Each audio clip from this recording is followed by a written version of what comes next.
With a show of love, Ghanaians have given me and indeed all of us, both at yesterday's ceremony, but also in the results of the elections that we just had. They gave us a percentage in the presidential elections that we haven't seen in recent times. When our consultants that we hired said that they predicted correctly, we had both local consultants and foreign consultants doing opinion polling for us. And so this campaign was more scientific than we've ever done because they were doing the polling and identifying the messages that we should continue to put out. And in one of the polling, when they gave us the results and recommended the messages that we should use, they said the number one issue of concern to Ghanaians was the economy, and number two was unemployment, and then the rest followed: education, and then all the others, corruption. Corruption, I think, came number 5. But after I received the messages on what we should concentrate on in our messaging, and number 1 was the economy. If you remember, that's when the next day I went on the campaign platform and said, "Is the economy stupid?" And some people got offended, but it was scientific that the economy was the main concern for Ghanaians. So it's been a very eventful campaign, but we thank God that He took us through. We traveled in excess of 30,000 kilometers, visiting all the constituencies. We set the odometer of one of our vehicles, and by the time we finished the campaign and came to the last rally in Medina, when we read the odometer, it was reading more than 30,000, actually 30,763 kilometers. And yet we did this without one scratch, not one accident. We had 3 campaign teams: my campaign team, Nana's campaign team, and General Mosquito. And there was no incident, no accident, and so we can only thank the Almighty God for protecting and preserving us.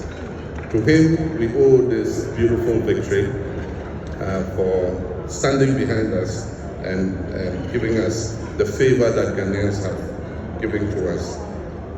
Ghanaians have shown their confidence in us with the way they voted, but that confidence comes with high expectations.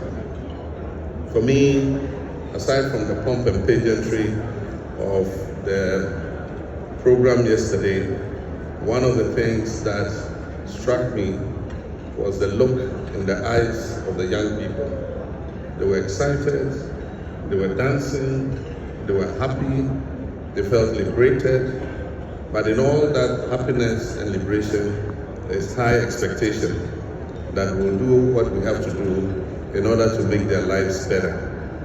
And so while we eat and dance and relax, let's remember that tomorrow, those young people are looking to us to get immediately to work and be able to produce the results and achieve the promises that we made to them.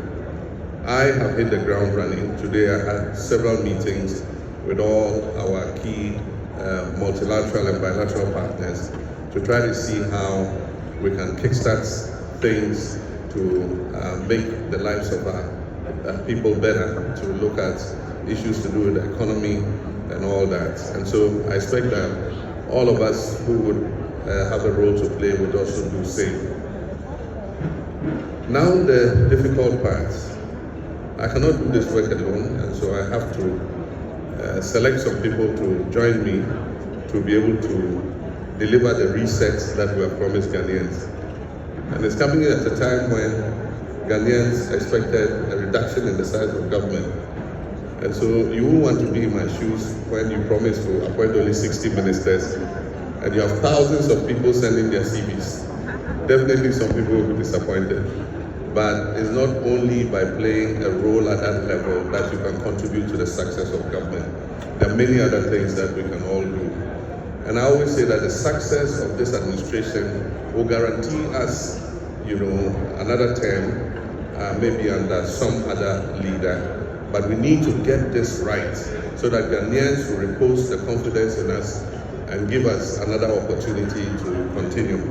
So all of us must put our shoulders to the wheel and work as hard as we can in order to achieve this. Ghanaians have taken us at our word that we're going to do things differently. Ghanaians punished the MPP for arrogance, for incompetence, and just for not listening to what their cries and challenges were. And so, as I said in the campaign, there's no use fighting for political power if we're coming to repeat the same mistakes that the MPP did. And so that's why I'm a bit concerned about some of the things that are happening. I know that in 2017, that is what the MPP did. After we lost that election, as soon as we handed over, they started to attack government offices, take over tolling